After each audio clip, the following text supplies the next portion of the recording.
Bonjour à toutes et à tous. Oui, donc Laurent Guilhéry de l'Université de Cergy-Pontoise. Donc je vous remercie d'abord pour votre invitation. C'est un plaisir de venir là parce qu'on va replacer l'exemple allemand dans un cadre européen.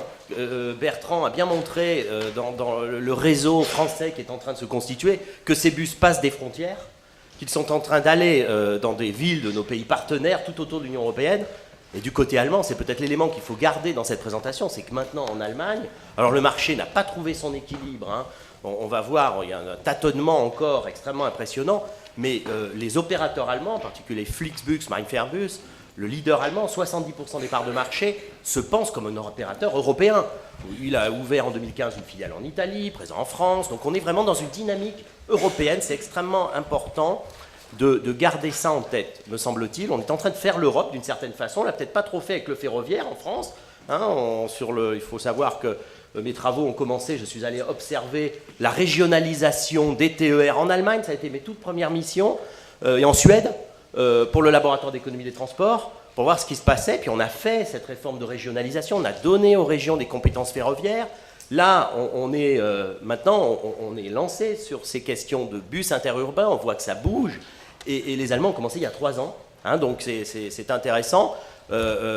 J'espère qu'un jour, ensemble, on pourra démarrer ensemble une réforme de ce type. On pourra essayer au niveau européen. Là, on a déjà 3 ans, d'une certaine façon, de retard. C'est un peu dommage, alors que se constituent des réseaux européens. Donc j'interviens ici avec 2 casquettes. Je suis responsable du programme de recherche Transport à l'Université de Cergy-Pontoise, sur le master Transport, Territoire, Environnement, avec des thèses. Et je suis aussi élu, je représente 150 établissements français et allemands à l'université l'UFA, l'université franco-allemande à Saarbrück. Donc voilà, hein, c'est à ces 2 niveaux que j'interviens. Donc je vous propose de partir par 3 moments. D'abord, qu'est-ce qui se passe? Quelques photos personnelles en Allemagne de l'Est, en allant à Leipzig. Donc vous voyez, le chercheur actuellement, il fait ses statistiques en France aussi, en regardant ce qui se passe. Donc vous voyez, on voit tous ces bus du côté sur les autoroutes. Avec un élément important, certains bus déjà proposent des innovations de service, comme le fait de transporter ces vélos. C'est très important en Allemagne, hein. Le TGV allemand, les ICE, ne permettent pas de prendre son vélo. Mes amis, mes partenaires allemands me disent « Oh là là, c'est vraiment dommage ». Et là, le bus, tout de suite, va proposer de déplacer son vélo, ce qui est important, vous voyez. Donc des éléments d'innovation de service qui vont être au centre de ce qui se passe en Allemagne. Donc ça bouge. On les voit sur les routes, et qu'est-ce qu'on fait? On essaye de savoir combien il y a de voyageurs, en France aussi, donc les vitres sont fumées, quelquefois on a du mal, mais on voit des fois des bus vides ou des bus pleins. On essaye de faire nos propres statistiques, donc c'est un peu un appel pour avoir accès à ces données, en France comme en Allemagne, peut-être au niveau européen, ça me semble important. Donc, deuxième analyse, et ça va nous servir pour les débats cet après-midi. Que voit-on? C'est que la question des gares routières est devenue centrale dans le débat public et même politique allemand. Un des adjoints au maire de Berlin disait que la décision de Cologne, il faut savoir que Cologne, c'est une décision extrêmement importante, a interdit l'accès du centre-ville aux opérateurs de bus interurbains. C'est la même chose à Stuttgart, c'est la même chose à Ulm. Il y a un mouvement en Allemagne, on va parler de Munich aussi, où vous avez l'idée où positionne-t-on cette gare? Cette gare, on a vu la présentation précédente qui parlait de l'interface entre l'urbain et le périurbain. Où la positionne-t-on? Ça, c'est un élément extrêmement important. Il est au centre du débat en Allemagne. Et là encore, quelques photos. On voyage, vous savez, on est à Leipzig. Vous connaissez les Allemands, ils aiment bien que tout soit bien organisé. C'est tout à fait normal. Regardez, vous êtes obligés en Allemagne, les autorités locales, le bus Postbus, il se gare dans le panneau, c'est interdit de stationner. On a dû barrer le panneau parking là parce que il faut les placer, ces bus, en centre-ville, hein. Donc, il y a actuellement une réflexion extrêmement importante en Allemagne sur l'organisation, et ça bouge. Il y a des programmes d'urbanisme, de réorganisation des centres-villes qui sont lancés sur les gares routières. Et la question, où les mettons? En périurbain, à proximité d'un grand axe de transport urbain, un axe structurant, très haute fréquence, qui permet d'aller vite en centre-ville, ou au centre-ville. Le débat est là. Et puis enfin, petit clin d'œil, perspective européenne, on va voir que cette réforme des bus interurbains, des autocars interurbains, elle amène des questions au niveau européen. Et je suis allé voir la Fondation Berlier, qui a une vraie expérience pour l'histoire des transports à Lyon, la Fondation Berlier, et j'ai retrouvé des plaquettes de réseaux européens de bus dans les années 50, qu'on appelait Europabus. Vous voyez, on passait les frontières, donc il faut aussi Allez voir ce qui s'est passé avant. Hein.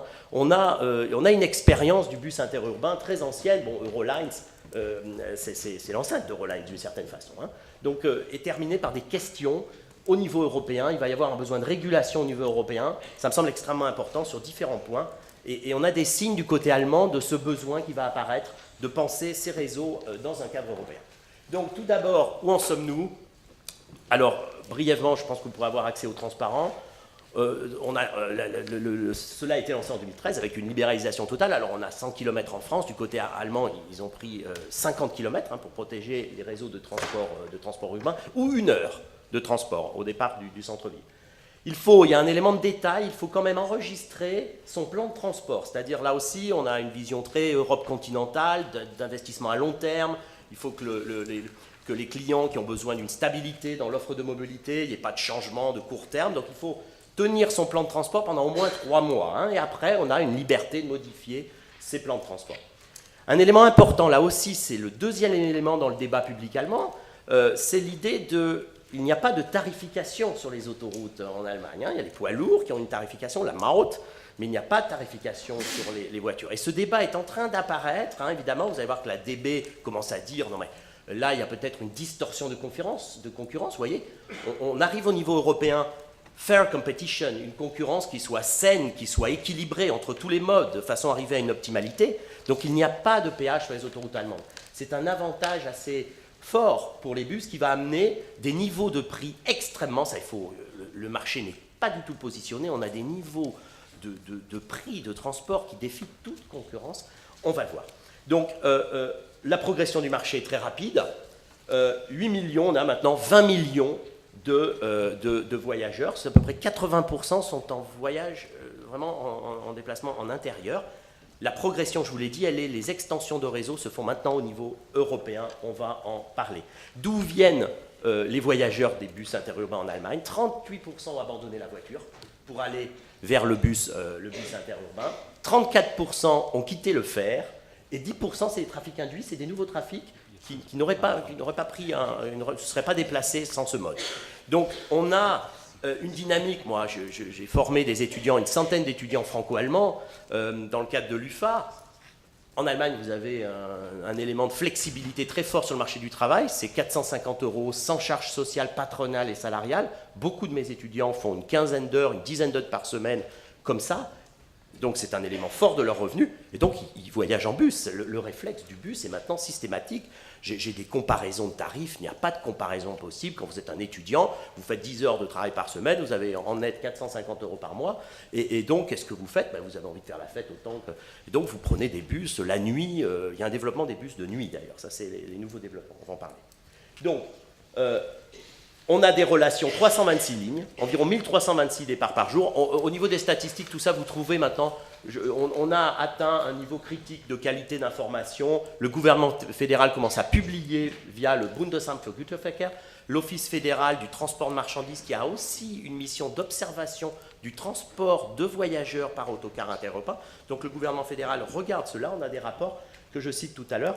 Et on a un taux de remplissage moyen supérieur au taux français qui est de 55%. Et dans la plupart des rapports, beaucoup disent, regardez, on est supérieur au taux de la DB qui est environ de 51%. La liaison moyenne, c'est environ 330 km. Pardon, 51% pour ADB, c'est tout trafic? Oui, tout trafic, taux de remplissage global. Hein. Donc, on a une mobilité très forte en Allemagne, ça c'est un élément important, c'est un pays fédéral, très équilibré, des étudiants qui ont dû trouver une place dans des universités en dehors de leur ville d'histoire, là où ils sont avec leur famille. Les opportunités sont très compliquées, c'est un système aussi très concurrentiel.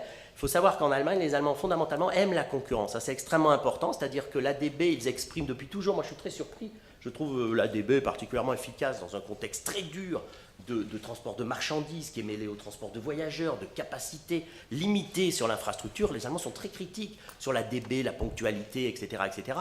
Donc ils ont applaudi fortement l'arrivée d'un nouvel opérateur parce que c'est un pays qui fondamentalement repose sur la concurrence et qui s'exprime comme ça, on s'exprime sur la liberté de son choix. Et d'ailleurs la DB, ça c'est très intéressant, elle a mis la ponctualité comme objectif 1 de sa réaction d'une certaine façon au développement de ces services d'autocar.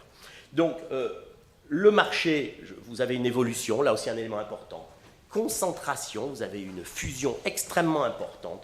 Le leader Flixbus s'est regroupé avec Mindfernbus, hein, c'est une entreprise de la net économie d'une certaine façon, qui contractualise avec tout un ensemble d'opérateurs d'autocars, qui partagent les risques, et donc ils ont à peu près 70% du marché, la DB via des opérateurs, Berlin Union Bus, etc., 13%, La Poste 5%, et Megabus, ça c'est l'élément extrêmement important, StageGoat, le groupe StageGoat, 10 000 cars en tout, courte et longue distance, est arrivé en 2015 sur le marché. Donc vous avez vraiment un opérateur low cost qui arrive en Allemagne, qui essaye de différencier ses services, ça bouge énormément.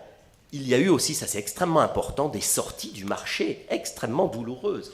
Je lisais la presse pour préparer cette intervention. City to City, c'est National Express derrière, un des leaders britanniques du bus interurbain. Il y a une vraie expérience chez les Anglais au niveau des bus interurbains. 5 millions d'euros. Ils sont venus sur le marché allemand 1 an et demi, ils sont repartis. Le coût de l'opération, parce que les niveaux de prix, parce que la concurrence, ce que la presse indiquait, un coût total de cette opération, 5 millions d'euros.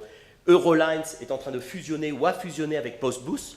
Donc vous avez aussi des rapprochements européens, c'est très bien, l'Europe se fait par ces opérateurs qui passent des frontières, qui sont en train de se rapprocher, ça c'est très bien, et ça me semble une bonne idée. Et les villes moyennes, ça c'est un élément important aussi, ces réseaux maintenant vont dans les villes moyennes qui avaient été un peu laissées de côté par la DB. La DB les avait un peu négligées, ces villes moyennes. L'Allemagne, pays fédéral, équilibré, beaucoup de mobilité entre les villes moyennes. Et bien le réseau de bus interurbains, ils vont s'arrêter dans ces villes moyennes. Et d'un seul coup, ils redonnent une attractivité à ces villes moyennes. Donc ça, c'est un élément aussi extrêmement important.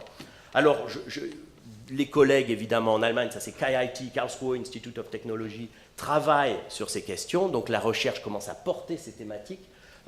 Avec des données, c'est extrêmement complexe d'avoir ces données. Les liaisons majeures, Berlin-Dresde, Hambourg-Berlin, Leipzig-Berlin, Köln-Francfort, Karlsruhe-Francfort, Francfort-Cologne. Hein. Donc ça, vous aurez les détails dans la présentation. Alors, ce marché, il est extrêmement concurrentiel.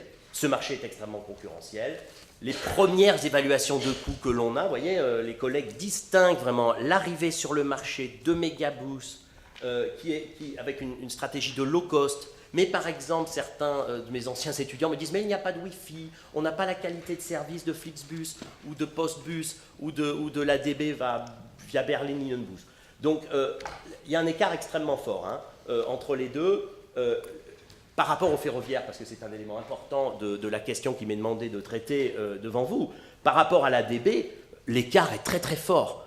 Le facteur 3 sans réduction, et le facteur 2 fois plus cher si l'on bénéficie d'une carte de réduction. Il faut savoir qu'en Allemagne, vous avez une carte, 50%, c'est plus de 200 euros, vous avez 50% de réduction sur le train pendant une année, tout le temps, ce qui est vraiment très pratique. Vous payez 200 euros à l'année. Ou alors 25%, un peu moins cher, vous avez 25% sur tous vos tickets de train à l'année. Donc même avec les réductions, le bus est moins cher. Il faut savoir qu'ils perdent de l'argent, tous ces opérateurs. Il y a des investisseurs derrière. Donc là, pour l'instant, le marché ne s'est pas stabilisé. Les prix ont tendance à augmenter. Est-ce qu'on est dans une année de stabilisation? Et la dernière phrase est très importante. Le gouvernement fédéral commence à publier, donc est en charge de l'observation, donc pays fédéral. Donc en Allemagne, les Länder ont des compétences extrêmement fortes en termes d'organisation des gares, par exemple, des réseaux de transport, de beaucoup de choses. Mais le gouvernement fédéral observe ce qui se passe. Qu'est-ce qu'il a dit dans son dernier rapport? Ruinösen, je m'excuse pour la raison, Ruinösen Preisniveau, ça veut dire niveau de prix ruineux. C'est-à-dire il est en train de dire, on marche sur la tête, c'est un marché qui n'est pas rémunérateur, c'est bien, il y a du service, des innovations, mais à un moment, il va falloir stabiliser son marché. Donc, on a des alliances à venir, on va avoir une rationalisation de l'offre, et surtout des innovations. Je passe d'abord sur les innovations, et je reviendrai sur la DB pour finir cette première partie, et la synthèse des gares routières, je le ferai dans la conclusion. On innove de tous côtés. Actuellement, ce qui marche très fort, c'est les Pays-Bas, la Belgique, Munich, le hub, la nuit, et on va dans les stations de ski. Donc c'est Flixbus qui propose 8 lignes pour desservir 37 stations de ski. Il y a un marché. Les Néerlandais, l'Europe du Nord, d'un seul coup, en une nuit, vous vous retrouvez dans les montagnes. Ce n'est pas le cas au niveau du Pays-Bas. Donc voilà, des innovations de servir, une offre, ou alors, très intéressant, des petits bus de 8 à 10 personnes entre Aix-la-Chapelle et l'aéroport. Ça, c'est Postbus qui fait ça. Ils annoncent une vitesse de 130 km/h comme des véhicules. Ils vous emmènent très rapidement à l'aéroport. 8-9 personnes, donc ils réduisent complètement l'offre, on teste le marché. Et les lignes de nuit, ça aussi, la DB a transféré en fait au chemin de fer autrichien ou à d'autres la gestion de ces lignes de nuit. Et donc, évidemment, les opérateurs s'engouffrent dans ce marché qui est présent. Et donc, vous avez les bus, maintenant, ils sont utilisés la nuit, là encore par les étudiants. Hein. Ils sont vraiment... J'avais des données de revenus pour vous donner quelques chiffres. 50% des voyageurs dans les autocars allemands gagnent moins de 1 000 € par mois. C'est la cible, ces étudiants qui travaillent un peu, etc. Et 52% entre 18 et 29 ans. Hein. Donc voilà. Alors... Des problèmes apparaissent. 3 sont présents dans la presse allemande. Problème de goulot d'étranglement dans le recrutement des conducteurs. Les chiffres qui sont sortis de différents rapports, c'est qu'il y aura un besoin de 10 000 conducteurs par an si le marché se développe comme ça. Donc il y a des créations d'emplois, ce qu'on a aussi dans la loi Macron, ce qui a été prévu. Hein. Là, c'est marqué, on parle de goulot d'étranglement. Donc on va avoir des questions liées au détachement qui vont apparaître. Aux conducteurs, au passage de frontières. L'Europe, là, elle va devoir dire ce qu'elle en pense, ça me semble extrêmement important sur cette dynamique. Deuxièmement, des problèmes de congestion dans l'accès ville, ce qui amène la conclusion sur les gares routières, où on va mettre ces gares routières. À Munich, par exemple, les riverains commencent à dire, mais à mon premier étage, lorsque je regarde la rue qui va à la gare centrale routière, je vois du rouge, du vert, surtout du vert, hein, 70% du marché Flixbus, du vert, mais je ne vois plus les arbres de l'autre côté de la rue. C'est-à-dire que pour accéder à la gare routière, c'est que des bus. Et c'est une adjointe à la maire de Munich. Dans la presse, là, le Süddeutsche Zeitung, c'est le grand quotidien du Sud sur la Bavière, elle dit simplement, mais c'est mieux que des voitures. Voilà l'argument. Il y a des bus, mais c'est mieux que des voitures. Donc, bon, à voir, hein, on pourra, c'est l'objet de la discussion. Et puis, dernier point, ça c'est tout nouveau, vous voyez, l'article est du 10 mars. Le gouvernement fédéral, là aussi, c'est très surprenant. Il est arrivé donc, dans son rôle d'observation, c'est l'Office fédéral du contrôle du transport routier de marchandises, qui est à Cologne. Il est en train de dire qu'il y a des infractions observées. Les députés verts au Parlement, c'est ce qui est dans l'article, ont demandé communication de ce rapport au gouvernement fédéral, c'est ce qui est dans la presse du 10 mars, et en disant il y a en effet nos services de contrôle observent des dépassements dans les règlements européens des temps de conduite. C'est extrêmement important, vous savez, on a un nombre d'heures, 9 heures, etc. Tout est extrêmement codifié, une pause de 45 minutes, je regarde mes notes, c'est très précis, après 4h30 de conduite, etc., 11 heures, etc. Tout ça, et c'est important hein, pour les questions de sécurité. Le chiffre est donné, un quart était en infraction sur une bande de tests de 200, environ 280 tests par l'autorité du BAG. Donc là, il y a un signal qui est envoyé à la fois sur le niveau des prix par le gouvernement fédéral et sur la question de la sécurité. Donc, alors, je termine sur la première partie et la conclusion, ça sera les gares routières avec des photos. C'est une analyse en photo pour la fin. Y a-t-il vraiment une concurrence? Au début, on a cru... La recherche, c'est des collègues, hein, je cite les collègues qui travaillent sur ça, des thèses en cours. Au début, on a dit tout de suite concurrence avec le ferroviaire. Oui, on pense que le marché est en train de trouver un équilibre avec le transport ferroviaire. Regardez, ces chiffres sont extrêmement intéressants.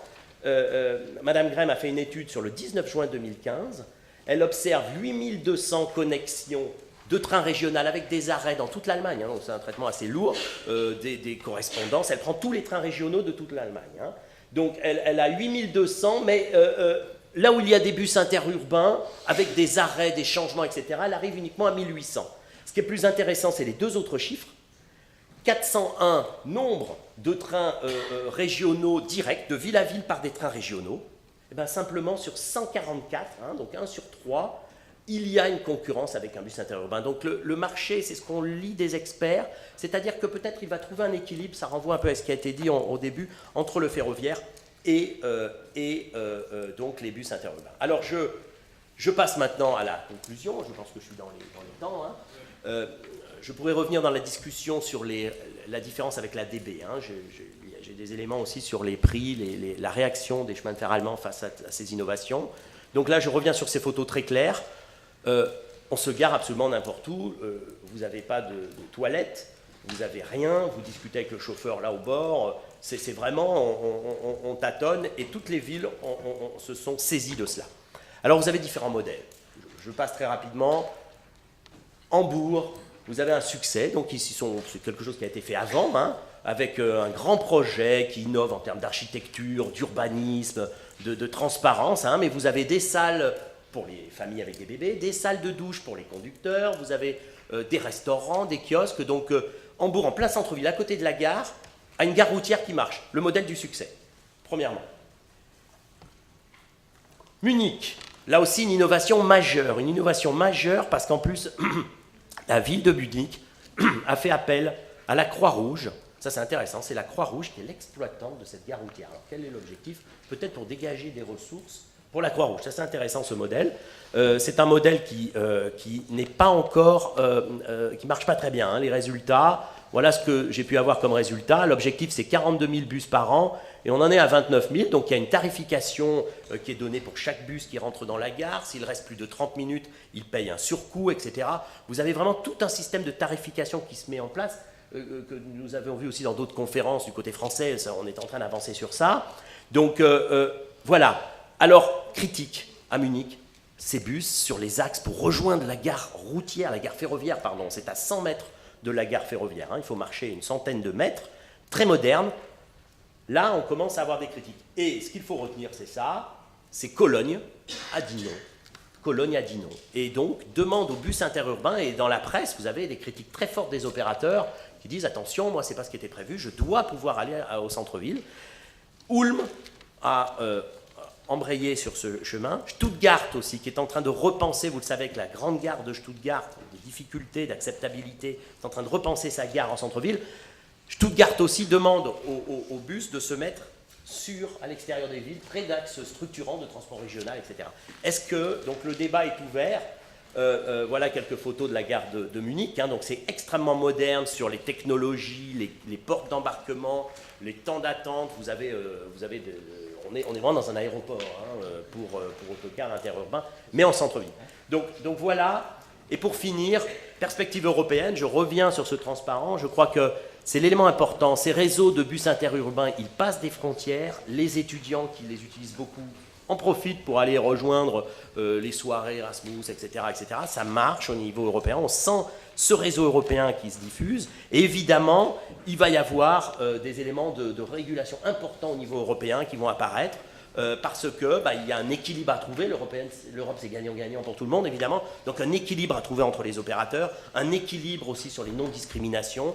Il faut, comme l'Europe a eu du mal, et je crois qu'en France, on porte une grande responsabilité sur le ferroviaire, on bloque, on n'a toujours pas fait l'Europe en France du côté ferroviaire, c'est-à-dire l'ouverture régulée à la concurrence du TER, ce que tous nos partenaires font, et ce que la SNCF, avec Keolis et ses filiales, fait très très bien à l'étranger. Elle fait l'Europe chez nos partenaires. Mais faire l'Europe en France, on l'a un peu oublié. Donc est-ce que le bus, ça serait peut-être l'occasion de remettre l'Europe au centre du débat français, parce que ces réseaux, ils permettent aux opérateurs de se rencontrer, d'avancer, de tisser un réseau européen et d'une certaine façon d'avancer vers la construction de l'Europe.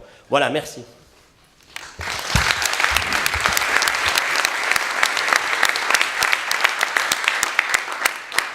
Merci beaucoup. Beaucoup de choses dans votre présentation. Je retiens notamment que les conducteurs ont à la fois un problème de goulot et de vitesse, ce qui est quand même assez inquiétant.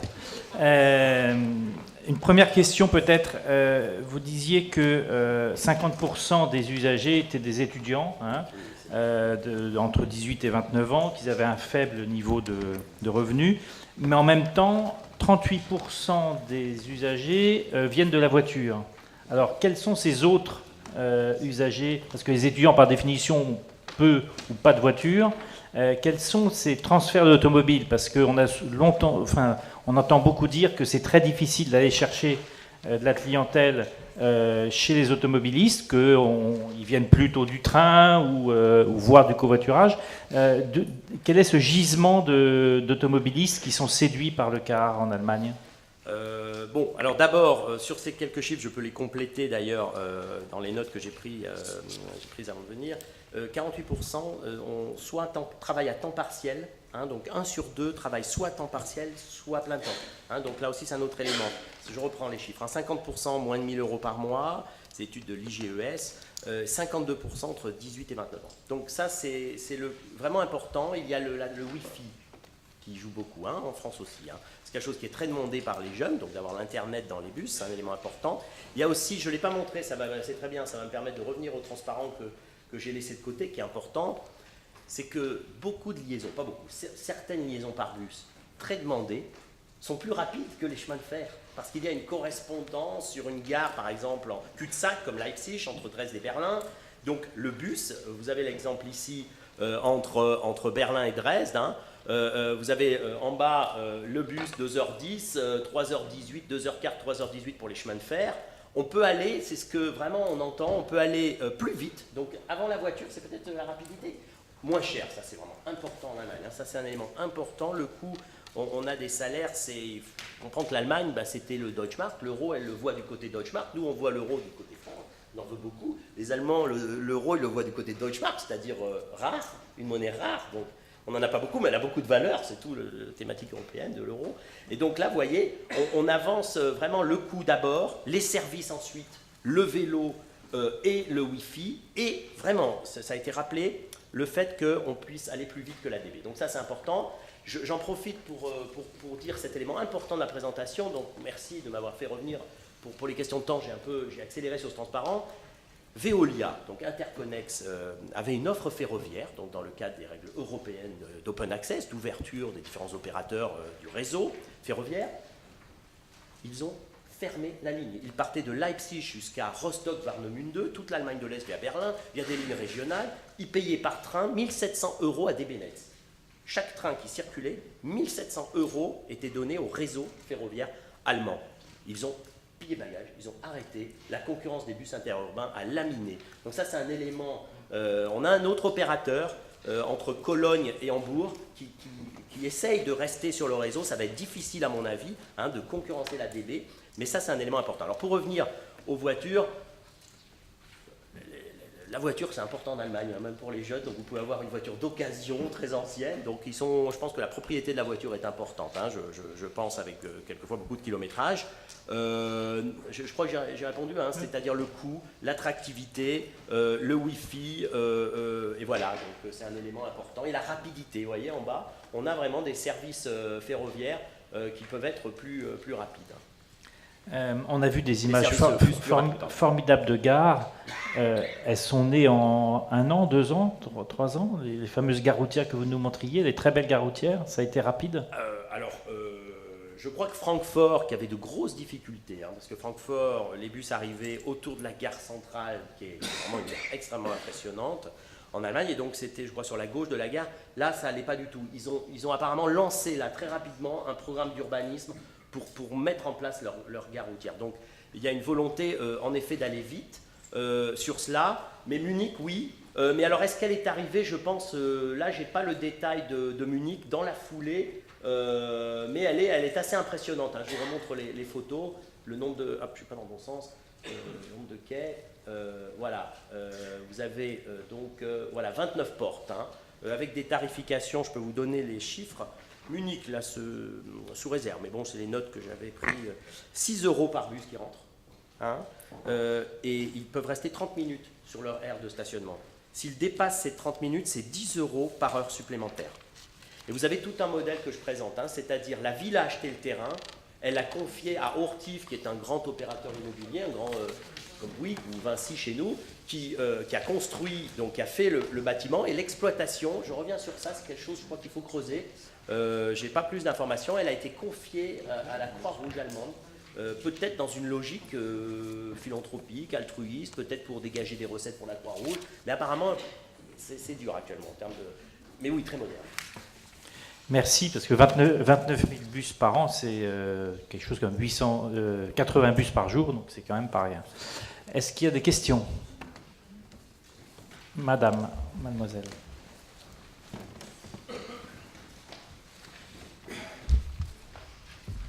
Bonjour, Pauline Chazal de Sistra. Je voulais savoir, vous avez évoqué plusieurs villes qui ont interdit l'accès aux autocars en centre-ville. Est-ce que du coup, comment ça fonctionne du coup? Est-ce que la desserte est quand même maintenue? Est-ce qu'ils ont des infractions, du stationnement à des endroits pas forcément prévus?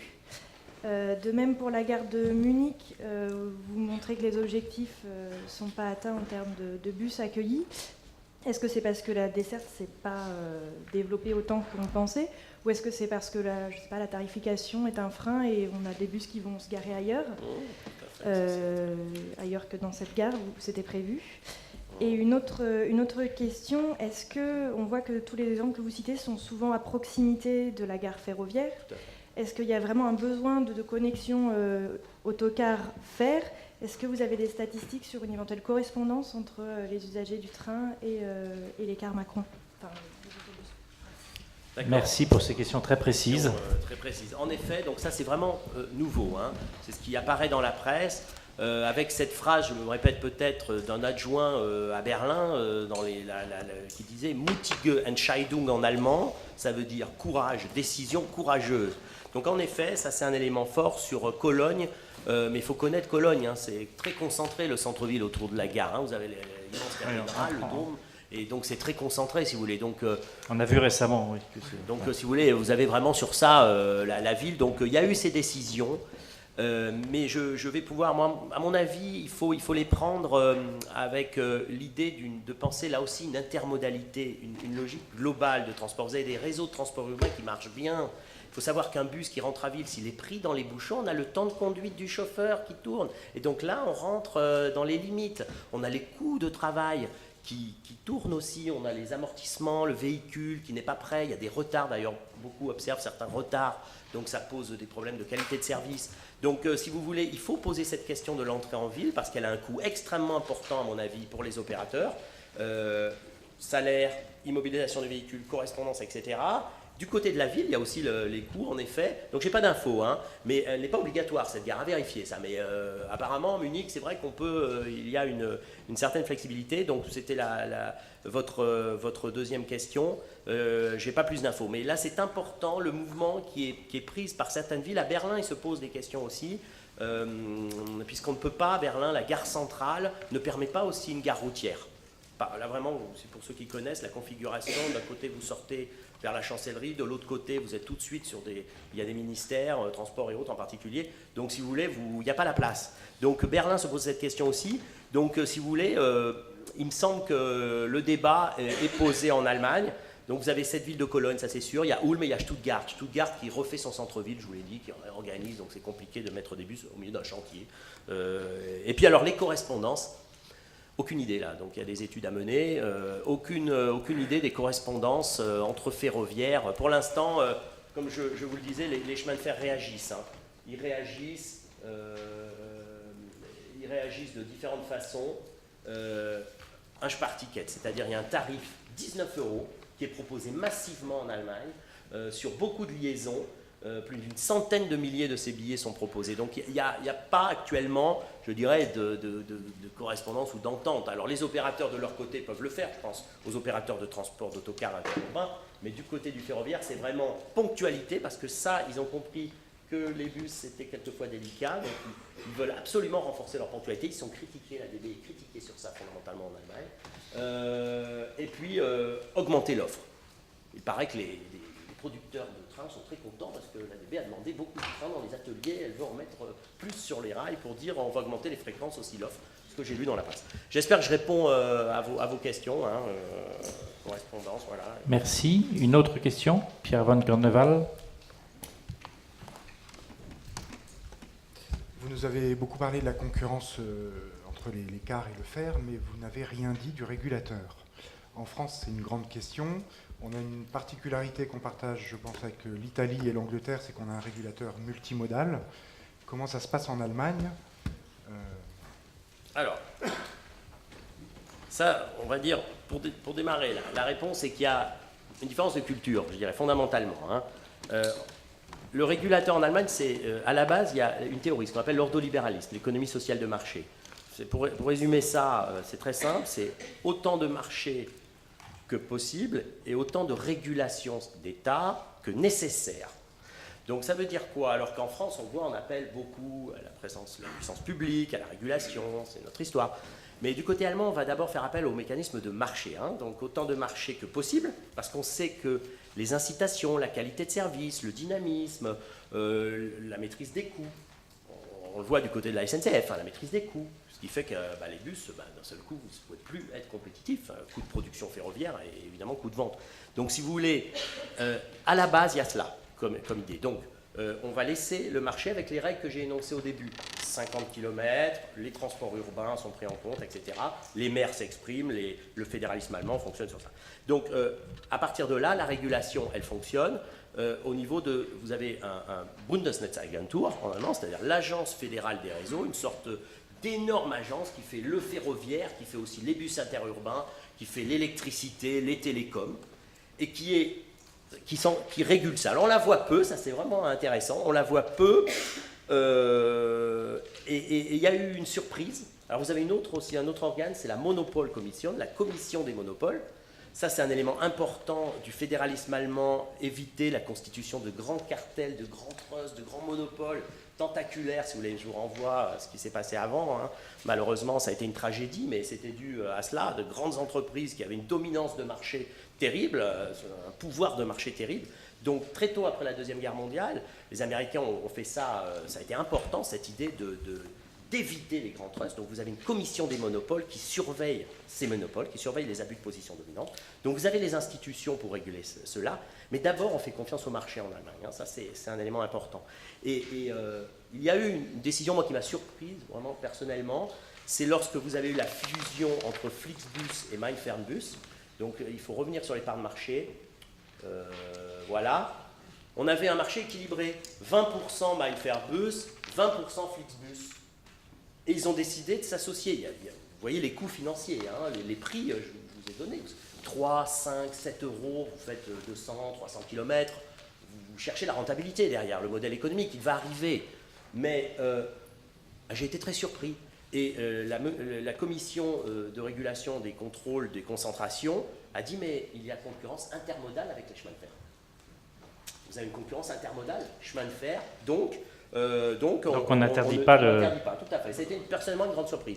Mais si ça permet de structurer le marché avec un acteur fort qui va enfin atteindre un équilibre financier et qui va développer une offre, pourquoi pas. Donc voilà. Justement, à propos des prix, est-ce qu'il y a eu, ça fait 3 ans que c'est libéralisé, est-ce qu'il y a une tendance à l'augmentation des prix après les prix d'appel? Est-ce qu'il y a eu une augmentation ou non? Alors, je suis à Cergy-Pontoise. Je suis bien occupé à l'université de Cergy-Pontoise. Je ne vais pas en Allemagne toutes les semaines. Mais donc mes étudiants me disent que les prix augmentent là. C'est-à-dire qu'on est, et il y a des tableaux qui commencent à sortir en Allemagne où ils nous montrent les prix en Espagne, les prix en Italie, les prix au Royaume-Uni, les prix en Allemagne et les prix en France. Et je ne l'ai pas mis parce que j'ai des doutes sur l'analyse, ou du moins il faut étudier cela avant de vous la présenter. Mais le niveau des prix le plus bas, c'est la France, à moins de 2 euros du kilomètre, de voyageur kilomètre. C'est impressionnant, ils ont sorti ça sur les liaisons les plus concurrentielles, les plus demandées, ils arrivent à ces niveaux-là. Tout de suite après, il y a les Allemands, 2,3 à peu près, et les prix les plus élevés, ce seraient peut-être les marchés stabilisés comme l'Espagne, à 4 ou 5, le Royaume-Uni à 3 ou 4. Donc je pense qu'il y a une tendance là, c'est ce qu'indiquent les étudiants des programmes binationaux franco-allemands, les prix ont tendance à remonter, etc. Et pour répondre une nouvelle fois avec ce que dit le gouvernement fédéral, ce qui est extrêmement important, cette phrase est très forte, parce qu'elle est d'un rapport officiel d'un office de contrôle, de la sécurité, mais aussi de l'observation du marché. Niveau de prix ruineux. Donc c'est un signal en disant on a fait une offre, maintenant il faut peut-être rentrer dans une logique économique. Il faut savoir que la DB, c'est le gouvernement fédéral allemand. La DB, c'est un acteur public. L'actionnaire, c'est 100% le gouvernement fédéral. Donc jusqu'à présent, la DB reversait, ça c'est important à savoir en France, la DB reversait via le réseau beaucoup d'argent au gouvernement fédéral allemand via son activité. Donc le ferroviaire, on pouvait investir aussi, ça permettait d'investir dans le réseau, etc. Donc là, je crois que le gouvernement fédéral est en train de dire, on avait pas une poule aux œufs d'or, c'est pas vrai, mais on avait quand même un acteur équilibré, on avait quelque chose qui fonctionnait. Là, on est en train, à la fois, la DB annonce des pertes importantes, je les ai mis, ça a été chiffré à 120 millions d'euros en 2014, 1,9 million de voyageurs, moins 1,5%, et à moyen terme, les chercheurs disent que la DB va perdre 240 millions d'euros par année dans ces développements. Donc je pense on tâtonne sur un marché qui se cherche un peu et une rationalisation est attendue à mon avis. Merci. Une toute petite dernière, si jamais quelqu'un... voilà. Claude Gressier, une dernière question. Oui, c'est un peu dans le prolongement. Appuyez sur le... Dans le prolongement de celle que vous venez de donner, vous avez les comptes de Mindfairbus, comment ils font une grosse perte et comment comptent-ils, alors bon, vous avez parlé de hausse tarifaire, de réduction des coûts, mais au fond, quel est leur objectif? C'est de gagner de l'argent, je suppose, à un moment ou à un autre.